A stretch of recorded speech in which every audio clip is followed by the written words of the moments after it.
Hello, friends. IVF Worldwide has the pleasure to host today Dr. Sherman Silber, who is a pioneer in microsurgery and infertility and being considered a leading authority on IVF, sperm retrieval, ICSI, vasectomy reversal, tubal ligation reversal, egg and embryo freezing, testicular and ovary freezing, and ovarian tissue transplantation. Also, he was the first to introduce ICSI to the United States, as well as vitrification. Dr. Sherman performed the world's first microsurgical vasectomy reversal, as well as the first testicular transplant in the 17th, and now in the current century, the world's first ovary transplant. He was the first to develop the TESA and MESA techniques for retrieval testicular and epidermal sperm in azoospermic men. He headed the clinical MIT team that first mapped the sequence of the Y chromosome in infertile men. Most recently, he has perfected the preservation of fertility for cancer patients with ovarian freezing and transplantation, and thereby figure out how to extend the reproductive biology clock of women. He is the clinical director of the only IRB in the world to study the transformation of human skin cells into iPS cells and from there into germ cells, oocytes, and sperm. He is the author of 3 medical textbooks and more than 200 scientific papers on human infertility and reproduction. Dr. Sherman present today is about ovary freezing with non-stimulated egg retrieval and IVM. Dr. Sherman, please. Thank you very much for that kind introduction, Zev, and it's really an honor to do this, and I think this is the wave of the future with our fear and our management of the coronavirus epidemic around the world. We're going to be finding that it's easier to have more and more of these, so to speak, virtual conferences. So I would like to talk today about ovary transplants, but really freezing ovary tissue to preserve fertility for cancer patients. But something that's very, very special now, and I can't claim originality for it. I got this from Klaus Anderson, but it is very easy now at the same time to retrieve many eggs from this ovary tissue at the time of the dissection and to convert them into good M2 oocytes with a relatively simple IVM technique. So I will tell you that I have too many slides. So bear with me when for the half hour I'm presenting, from time to time, I will skip ahead so that I cover all the subjects. And so I will stick within the half an hour, even though the slides would normally go way over that. Now, the first slide just shows how we quilt together this ovary tissue that's been thawed before we transplant it back. I want to make sure that I'm going to, how do I escape? Sorry, this, yeah. Okay, sorry, I'll go right back to here. And you see we transplant this frozen thawed tissue in a place where the fallopian tube can reach the surface of where ovulation occurs. So all of our pregnancies so far with frozen ovary tissue have been spontaneous from orthotopic transplants. But by the end of this lecture, you'll know we don't have to rely on that. We can also get metaphase 2 eggs with in vitro maturation that will be good for IVF for these patients also. So just ordered to summarize quickly ahead of time, just in case we don't get to it. Our results just in St. Louis with ovary transplantations with our series are that we have 27 healthy babies. Now, it's true that 9 of those cases were from fresh transplants with identical twins, but 15 were from frozen transplants. And the success rate is certainly over 75% in terms of live baby. And if you look at the bottom, you'll see that 3 out of 5 cases were from vitrified ovary tissue and 14 from 10 slow freeze. And so the success rate it seems to be the same, whether it's slow freeze or vitrification of ovary tissue. Around the world, there's now over 183 documented pregnancies from frozen ovary tissue. So ASRM no longer considers this to be experimental, although we fought for 25 years to overcome this designation as experimental. This is a very busy slide, which you don't have to do now. I can always send this to you and talk to you about it. But if you look on the right, you can see most of these frozen ovary transplants are still functioning, even though it's only a few pieces of ovary tissue. So this tells us not only that this is a robust procedure, but maybe more importantly, helps us understand better the mechanism of longevity of the ovary, so that we could actually have ovary function for 50 or 100 years if we take advantage of the fact that the lower the ovarian reserve, the slower the rate of primordial follicle recruitment. And I'll explain to you why, because we really have been able to study in the deepest way ever before the otherwise mysterious physiology of the ovary, just on the basis of these cases. And you can see we've had leukemia patients. We already have 6 babies from leukemia patients with no transfer of leukemic cells. But even so, from now on, we will have M2 oocytes via IVM for patients in whom you're concerned about doing the transplant. You can see here this summary of the leukemia cases, and now we actually have 5 babies and another one on the way from 2 leukemia patients. And so let's just talk about the subject: ovary freezing, transplantation, ovarian longevity. Oh, sorry, I shouldn't have put that in. It looks a little arrogant, but that's me, in case you haven't seen me at the meetings. And I'd like you to hear this interview with the first leukemia patient. There's never been any doubt in my mind that I wouldn't be cured of this. Once I found out, I just made up my mind. That's it. You just have to keep taking it one day at a time, and just keep that positive attitude and know that I can do this. I'll get through it. It's 8 o'clock in the morning, July 17th, 1997. We're at St. Luke's Hospital, and we're about to do the first case in the St. Louis area of ovarian tissue freezing. This is very dramatic. Okay, well, I'm Dr. Silber, German Silber, the Infertility Center of St. Louis, and we really have a treat right now.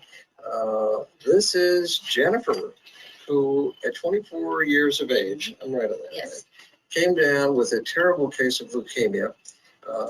They thought she was going to die, but just to be safe, in case she lived, and she did, and was cured, we would freeze her ovarian tissue. So that was like 20 years ago. And this is the first case that we ever did, and we're the only ones right now really actively with the program in the whole United States. And it's been a long time, and we didn't know that we'd be able to transplant the tissue back, and we didn't know if we could culture the tissue. And here she is now. We had her on Facebook Live several months ago, and she was happily pregnant, and now look what we have. Now she's 44 years old, if I can reveal that, with a 24-year-old ovary, and beautiful baby. What's her name again? Madeline Grace. Madeline Grace. Another dramatic case coming up. This is our second ovary freeze patient from 1997. She's now 39 years old. Silber, Infertility Center of St. Louis, and I'm here with the most amazing fertility story ever. This is Amy Tucker. I've known her since she was a little 19-year-old girl who was facing death with Hodgkin's disease, a terribly difficult case. And she's got 2 children from her frozen ovary that we froze before she underwent her chemo and bone marrow transplant that sterilized her. And I'm going to skip ahead because of time to just a third dramatic case. I want to point out this really works. I couldn't have children. Really scared and frightened me. 2 years ago, at the age of 21, Melissa was diagnosed with Hodgkin's lymphoma. She was told her treatment would include very high doses of chemotherapy. I thought, I'm young, I can do it. The odds are looking really great for me. Hodgkin's lymphoma, very curable. And then I really started looking into my papers and my books that you get, and I came across fertility, and I burst into tears. I don't have a biological clock anymore. He took it away from me. So when I'm ready to have kids, it's not going to be a problem. 13 years later. Well, Melissa, this is a fantastic moment for all of us. It is. I mean, when are you going to have the baby? We are scheduled for a week from yesterday, so six more days. 6 more days, and you look really ripe. I am very ripe, yes. And that's her baby. And I'd like to talk now about the mechanism of all this, and I will skip some slides in order to really get to the meat of it. But the first part of the lecture you've already seen. I want to make a strong emotional point. The data is there. It's over a 75% success rate with spontaneous live babies, and it should never have been considered experimental over at least the last 15 years. For whatever crazy reason, we're the only series in the United States doing it. We've been led in this by very good programs in Israel and in Denmark and in Belgium. But in the United States, we're the only ones that have done this, and it kept on being considered experimental. No longer is. From 1997 to the present, 23 years, when we didn't know if it was going to work, and now look at this as clinically very robust. So now let's get into the science and what else we're learning about it. First place, the germ cells all begin in this tiny packet of cells in the early epiblast. And we're going to show you in the next lecture when that really happens in the human. This, of course, is the mouse, but it's remarkably similar in the human. These cells have to be separated from the rest of the developing body because these cells remain pluripotent, and these cells are the eternal cells that keep us as a species alive forever. And they migrate, as you know, towards the 3rd week to the 6th week of fetal life to the dorsal ridge, where these germ cells PGCs will enter either the testes or the ovary, depending on whether it's a male or a female. Now, we found that the intrinsic fertility, the human oocyte, drops very, very readily from the late teens to the early 30s. And then around the age 35, there's just a very dramatic fall. And that's because we know that the oocytes do not have stem cells, despite the controversy. We don't see any evidence of stem cells, despite looking and looking and looking. And so the oocytes basically run out and they get old. I'm going to talk in this lecture and the next lecture a little bit about how they get old. But there's no question, based on 14,000 cycles of single embryo transfer, natural cycle, when we can look at the intrinsic fertility of each oocyte, we can see the gradual decline that occurs from the teen years into age 35 and the 40s. And we can even see that it's similar if we have minimal stimulation.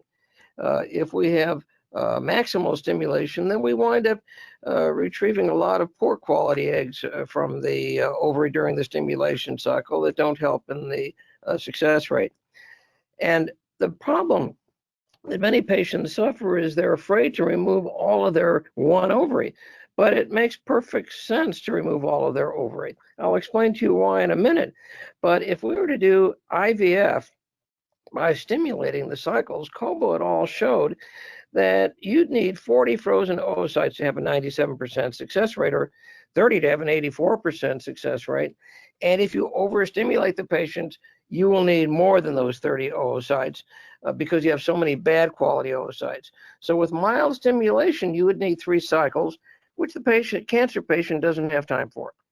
Now, let's look at a Japan series of 24,000 women, their natural age of menopause, which of course varies, but averages at about age 50 or 51 in every racial and ethnic group on the planet.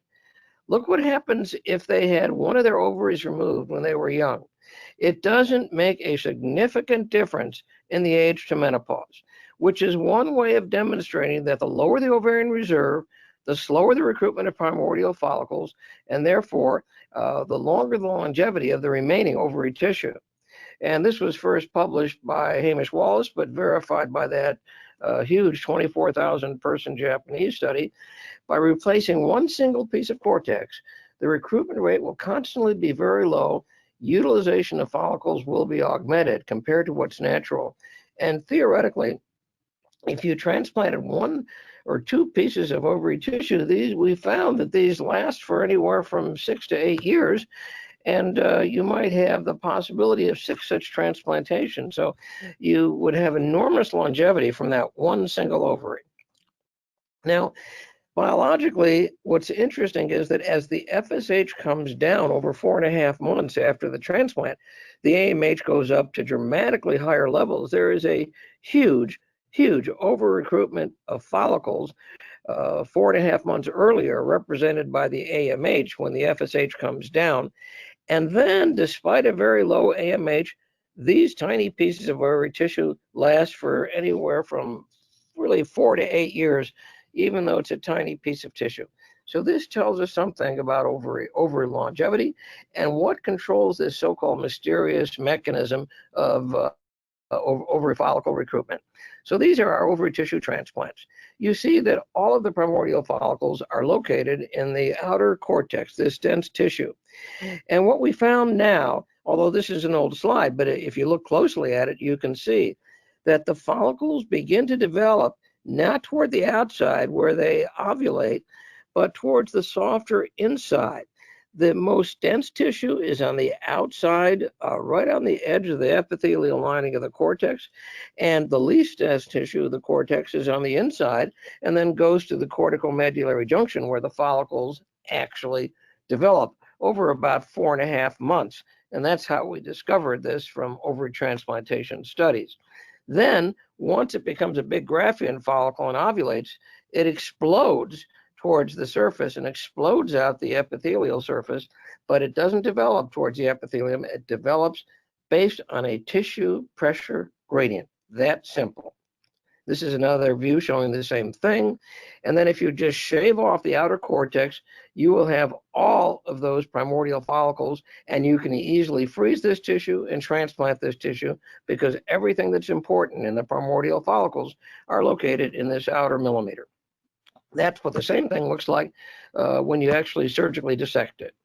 Now, one way of preparing the tissue is the method of Masa Kuyama. We've done that for a long time, just shaving off cortical tissue slices so that we have thin tissue.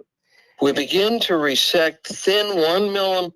I'm going to skip that just because I don't have the time, but this is the way we used to do it. And we used a template and made these very thin pieces of tissue, and they worked extremely well, whether by slow freeze or vitrification. We know vitrification does no damage, and slow freeze damages about 50% of the ovary cortex tissue. But that doesn't make any clinical difference, we found, because if you have 100,000 oocytes and you reduce it to 50,000 by slow freeze, it's not going to make any clinical difference for the reasons I've already discussed in this lecture. So the only reason for doing vitrification, which we prefer, is that it's easier and requires no machinery, and you can do it simply and quickly. But I'm not advocating it as being more efficacious. Now, I could go through the whole formulation for a vitrification solution, but I'll summarize just by saying instead of using 15% cryoprotectant for EES solution and then 15% for EG solution, we use 20% ethylene glycol DMSO. So the total would be that it would be 15% total cryoprotectant for just equilibration, but actually 40% cryoprotectant for the vitrification solution. And we can tell that it's all been completely absorbed when they all fall to the bottom of the test tube. And that's the only test that you need to know you've had good absorption. There's no difficult timing problem with tissue. And then you just put it on a grid and you dry the tissue off so that you have a maximum freeze rate or cooling rate. And then you can do closed storage of it in liquid nitrogen tanks. And for thaw, for vitrification, similar, we use 40 cc's of 1.0 molar sucrose and for a minute, and then we go to dilution solution, 0.5 molar sucrose, and that's a very, very simple procedure. This is what the tissue looks like before you froze it. This is what it looks like after vitrification. Nobody can tell the difference. And with viability studies, we see that we have the same number of viable oocytes with vitrified as with fresh control, whereas we lose about half of them with slow freeze. Doesn't make a clinical difference. And this is what I showed you earlier. After the thaw, we quilt the pieces of tissue together, and we do think a meticulous transplant technique is important to get the best results. We've seen terrible transplant techniques, really clumsy, terrible stuff. And of course, you're not going to get the same results then. We want to use a really beautiful microsurgical technique so that there's no adhesions. And so whenever ovulation occurs, the fallopian tube can pick it up well without any resistance to being picked up by the fallopian tube. There you can see us putting it in place over the denuded cortex, again using 9-0 nylon so that there are no adhesions, continuous irrigation with heparinized saline. And I'll skip through this quickly, and you can see, like you saw before, we rely on the fallopian tube to pick up the egg upon ovulation because IVF with these cases is very difficult, and natural pregnancy is the preferred method for both Anderson and the people in Belgium and for us. IVF can be done, but it's tricky, and natural conception is better. But I'm going to change that a little bit because now, using Klaus Anderson's technique, we can do IVM and get M2 oocytes also. Now, we know from fresh and frozen how long it takes from a primordial follicle to reach the gonadotropin-sensitive stage. It's a 4-month, 5-month period once the follicle is recruited, and we got that definitive evidence in the human from these ovary transplants. And you've seen already that remarkably, after 4.5 months, when the FSH comes down to normal, the AMH goes sky high, indicating a massive over-recruitment at the time of the transplant. And if we put that all into one big statistical graph, we can see that this is very consistent for all of our cases. And again, like I've said before, we have 27 healthy babies now from this technique, and around the world there's 183. I'll skip through these that I've already mentioned. And the benefit of our tissue freeze for cancer patients versus eggs is less time to wait before cancer treatment. No problem if chemotherapy has already begun because we're getting the follicles, the resting follicles that are more resistant to chemo.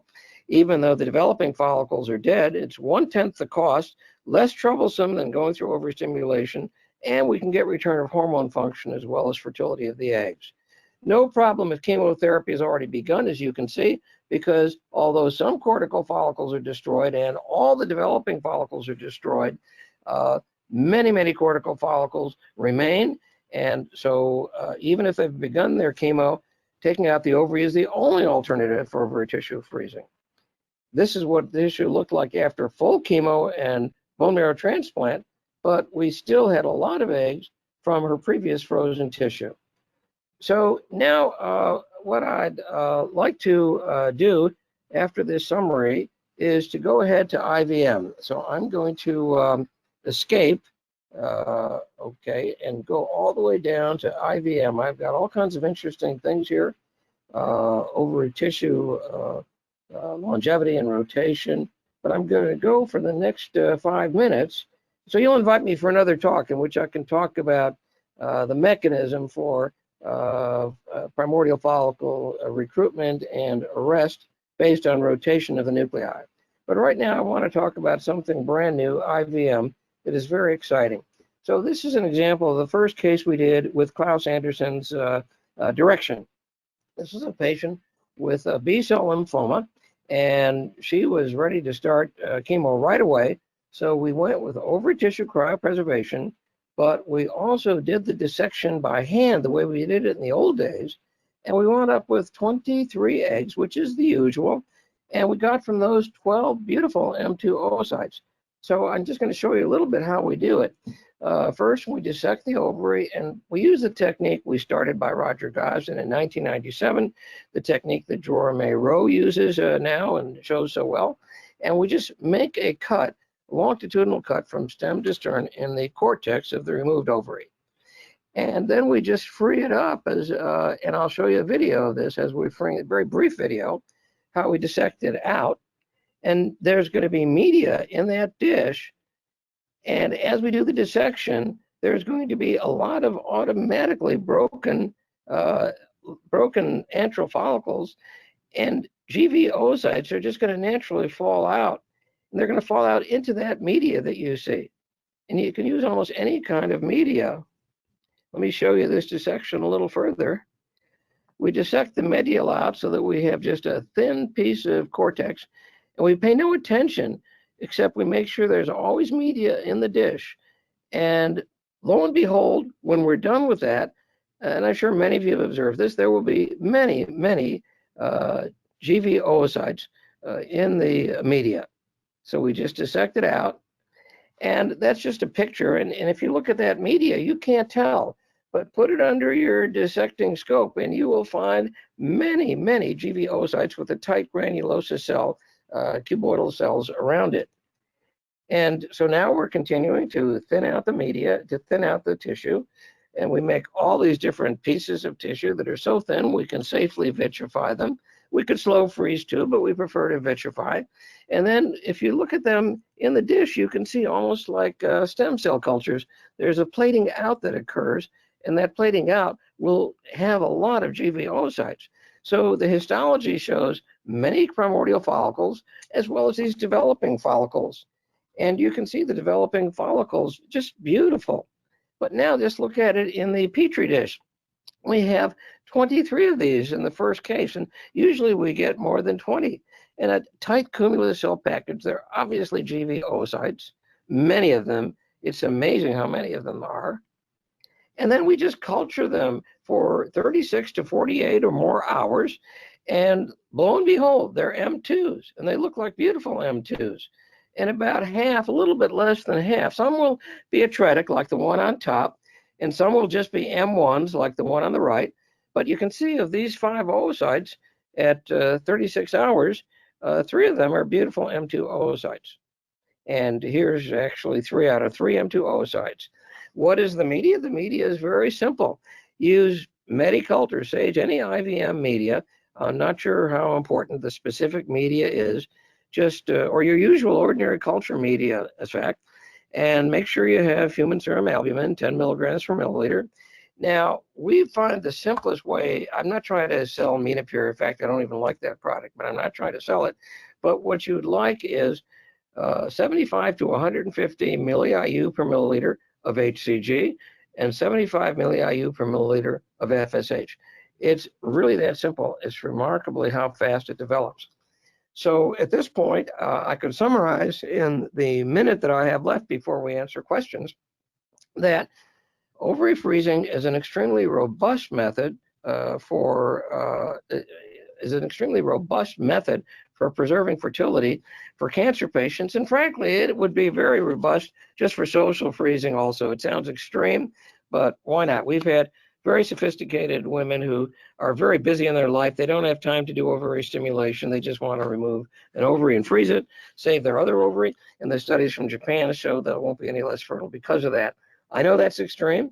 We have IRB for it, but it's a very reasonable thing to do.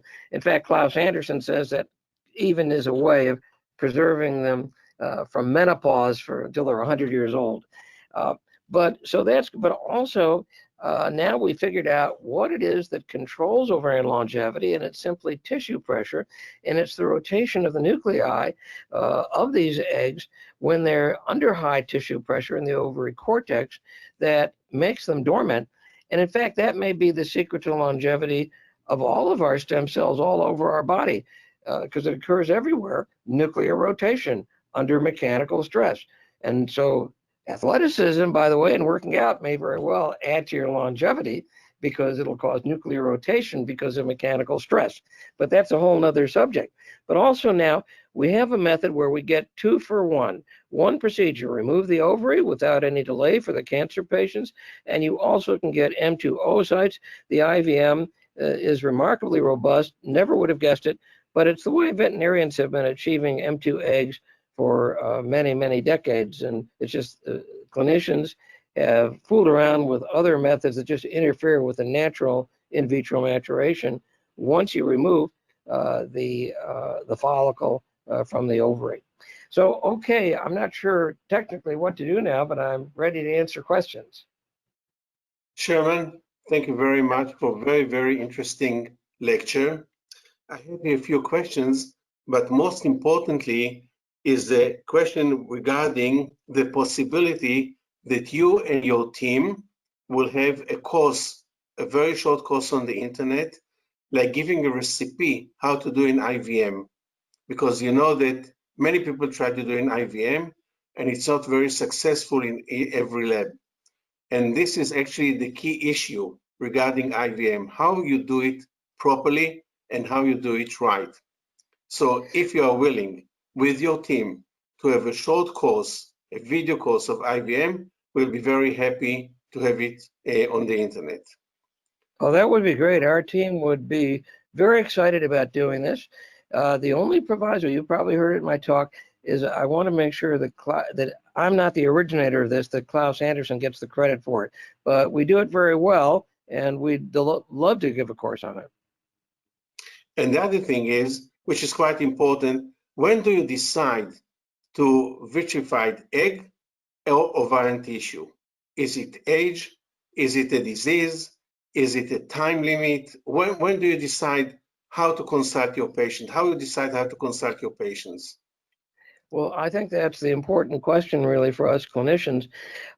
If the woman has cancer and she's terrified and she wants to get on with her treatment, and she and her oncologist really don't want to delay treatment, then it's just a no-brainer that we just take out one ovary, leave the other ovary intact, and we get ovary tissue. And by the way, there's been no cases of transmission of cancer yet from ovary transplantation. We get the tissue, plus we get the M2 oocytes, and she can 3 days later start her cancer treatment without any hesitation. So that's a no-brainer. The question is, if the oncologist says, well, we can give you a month safely before we start treatment. Well, we all know that it's safe in those cases to do random start stimulation and get stimulated eggs, and can certainly do that. And so the question is, what does that ovary tissue look like? Because we'll want to take the ovary out when they're done with their random stimulation, with their random start, because you definitely don't want to just rely on one cycle of IVF stimulation. You still want to get ovary tissue. So we've looked at that. And although the media looks awful, I mean, it's hemorrhagic and it's terrible looking. It's awful looking in these cases. And I don't have these slides for you in this talk, but I can give them in another talk. Although it looks terrible, the cortex is just fine.